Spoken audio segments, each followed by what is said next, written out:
Bonjour Sébastien Chenu. Bonjour madame. Vous êtes député Rassemblement National du Nord, vice-président du Rassemblement National. Vous êtes rentré dans ce studio en basket. Je le signale parce que c'est vrai que c'est assez étonnant. Non, mais c'est un des signes de cette période qu'on a traversée. Il y a encore une semaine, vendredi dernier.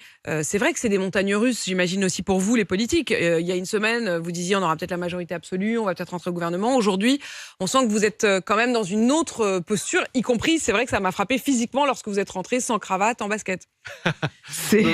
Non, parce qu'on ne siège pas aujourd'hui et que je ne comptais pas. Ça n'est pas un reproche, hein, ça n'est pas un reproche. C'est simplement que c'est aussi un des signes de la manière dont les choses vont si vite en ce moment. Sébastien Chenu, est-ce que Gabriel Attal doit rester jusqu'à la fin de l'été, comme le disait Gérard Larcher hier?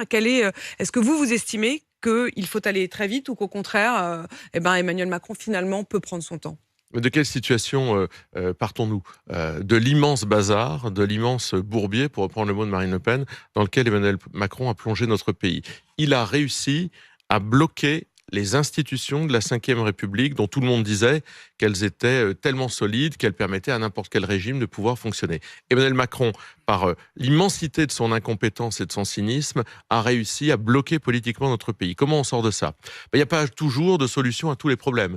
Je veux dire qu'aujourd'hui, il n'y a pas de solution politique acceptable par les uns et par les autres. Et donc, aucune solution n'est satisfaisante. Aucune solution n'est satisfaisante, à part au mieux une sorte de gouvernement technique sans étiquette politique, extrêmement respectueuse des grands équilibres et des forces politiques en présence, pourrait peut-être... Ça veut dire quoi? Ça veut dire des hauts fonctionnaires à qui on demande de gérer? J'en sais trop rien. C'est à Emmanuel Macron de trouver la solution au problème qu'il a posé, mais en face, nous avons le mur de la dette, le mur financier qui s'abat sur nous. Et là, c'est toute la problématique d'Emmanuel Macron. Non seulement il crée un problème politique, après avoir créé dans notre pays un problème économique.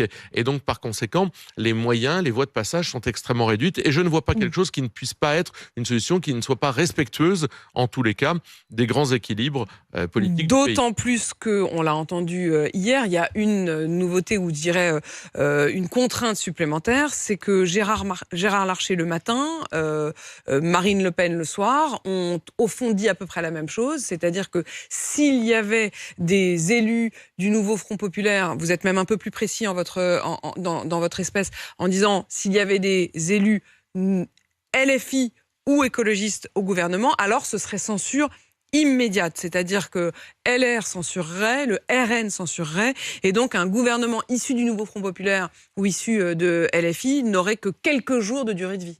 Absolument. D'abord, pourquoi? Parce que vous avez là-dedans des gens qui sont des sympathisants de l'islamisme, des gens qui sont des fichés S, des gens et qu'on n'a pas envie de voir notre pays géré par ces gens-là. Mais c'est même pas le fait d'avoir envie ou pas. C'est que pendant des années, Jean-Luc Mélenchon a dit du gouvernement Macron qu'il n'était pas légitime parce qu'il était minoritaire. Donc, je reprends les termes de Jean-Luc Mélenchon. Tout à fait, la question de la légitimité d'un gouvernement du Front Populaire se pose, d'autant plus que, il faut bien le dire, en voix dans le pays, ils ne sont même pas ceux qui sont les plus importants en voix. C'est le Rassemblement national qui a ramassé le plus de voix. Enfin, ce sont les institutions. C'est notre mode de scrutin. Mais en effet, en voix, c'est-à-dire quand même en voix des Français, vous étiez très largement les premiers. Et j'ajoute à cela que nous avions dit, que Jordan Bardella avait dit, et Dieu sait s'il a été critiqué, je n'irai à Matignon que si je ne dispose que d'une majorité absolue. C'est-à-dire que nous étions très lucides sur la nécessité d'avoir une majorité absolue pour gouverner le pays, car lorsque vous n'avez pas de majorité absolue, que vous avez face à vous des gens qui sont infréquentables, vous avez fait élire des gens infréquentables, eh bien la situation se bloque. Et vous rajoutez à cela Emmanuel Macron, qui a traité de parias ou traité comme des parias une partie de la classe politique, en tous les cas le Rassemblement national, et qui a bloqué le jeu. En réalité, Emmanuel Macron porte une immense responsabilité dans cette situation. Sébastien Chenu, vous étiez vice-président de l'Assemblée nationale. Est-ce que vous serez candidat au poste de président de l'Assemblée nationale? C'est mon groupe qui va décider du candidat, mais il y aura un candidat du Rassemblement national, évidemment. Là encore, ça pourrait être vous. Ça pourrait être moi, mais ça pourrait être quelqu'un d'autre aussi.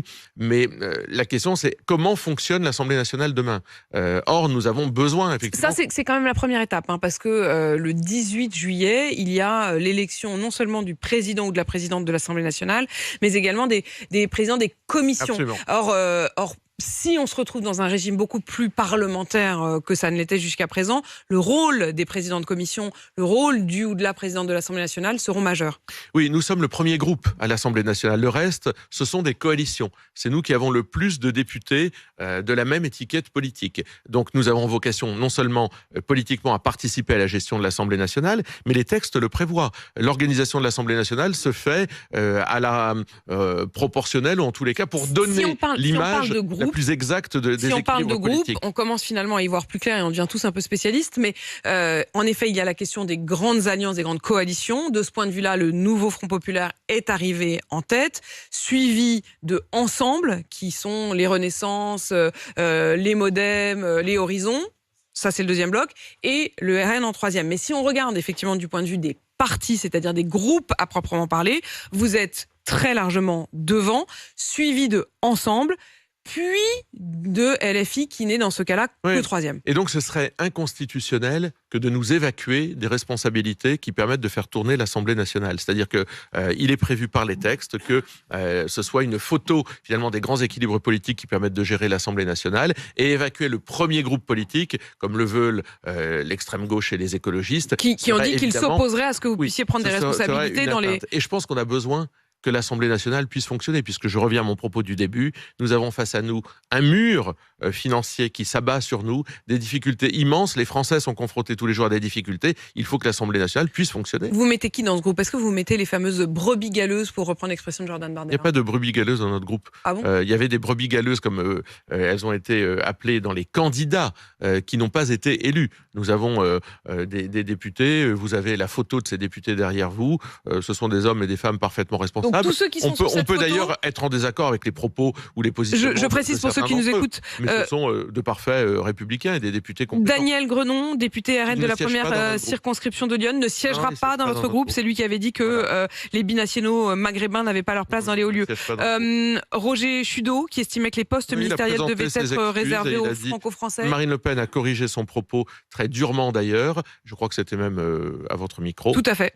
Et Roger Chudeau a présenté évidemment ses excuses. Donc lui, s'alignerait totalement sur effectivement le programme de Marine Le Pen. On va pas tous les faire. René Lioret, mais il y en a trois en tout cas qui posent vraiment question parce qu'ils ont été élus. Les autres, en effet, vous avez raison, ne l'ont pas forcément été. Mais ces trois-là, par exemple, René Lioret qui contestait la réalité du réchauffement climatique, qui estimait que le vaccin contre le Covid avait provoqué des cancers. Il n'était pas élu à ce moment-là. Et aujourd'hui, ils sont tous sur la ligne qui leur permet d'adhérer à la charte du groupe du Rassemblement national. On n'a aucun problème avec nos députés. Donc il n'y a personne qui soit exclu du groupe, qui ait été élu et qui soit exclu du groupe. Non. Donc vous l'avez dit, un député de Lyon, mais c'était acté avant les élections. Est-ce que vous estimez, comme Louis Alliot, qu'il y a des candidats et des candidates qui n'auraient pas dû être candidats sous votre étiquette? Il y a une vingtaine de candidats qui ont posé problème sur 577, c'est déjà trop. Vous n'étiez pas prêt finalement? Si nous étions prêts dans les temps qui nous ont été donnés, c'est-à-dire en 3 jours, il a fallu trouver ces 577 candidats. On en avait déjà préparé 250 ou 300, c'est notre plan Matignon. Il a fallu investir des gens, il y a eu quelques bugs, c'est tout à fait regrettable. Est-ce que c'est que vous n'étiez pas prêt, ou est-ce que c'est que finalement il y avait en votre sein un certain nombre de personnes qui étaient plutôt du Rassemblement national d'avant et vous aviez dit qu'il allait changer, mais pas il y a, et ça ne touchait, on le voit d'ailleurs, des circonscriptions pour lesquelles il n'y avait pas de chance de succès et donc avec une vraie difficulté à trouver des candidats, et ceux qui ont été investis n'auraient pas dû l'être. Mais je veux dire, il y a une espèce aussi de mansuétude vis-à-vis de la gauche sur ces candidats absolument infréquentables qui, je veux dire, a existé quand on s'est acharné sur nous, une vingtaine de candidats. Voilà, il ne faudra pas reproduire. Notre responsabilité, c'est de tirer les conséquences de ce genre de bug. Mais je veux dire, il y a quand même un regard qui est porté sur nous, qui est beaucoup plus exigeant que le regard qui est porté sur l'extrême gauche. Quand aujourd'hui, on entend Mme Binet dire on va placer sous surveillance l'Assemblée nationale, quel rapport avec le syndicalisme? Quel rapport Binet de la CGT. Donc je veux dire, ces gens-là ne sont pas républicains. On les laisse tenir leurs propos sans vraiment s'en offusquer. Ils appellent à foutre en l'air les JO, à marcher de façon insurrectionnelle sur l'Assemblée nationale. Enfin, je veux dire, à un moment, il faut aussi voir qu'on a des gens qui sont potentiellement dangereux dans le pays, une extrême gauche dangereuse. Je pense qu'il faudrait plus s'en préoccuper que quelques candidats qui ont bugué et qui n'ont pas été élus. Merci Sébastien Chenu d'être venu répondre à mes questions. Député RN du Nord, vice-président du Rassemblement national et peut-être candidat au poste de président de l'Assemblée nationale.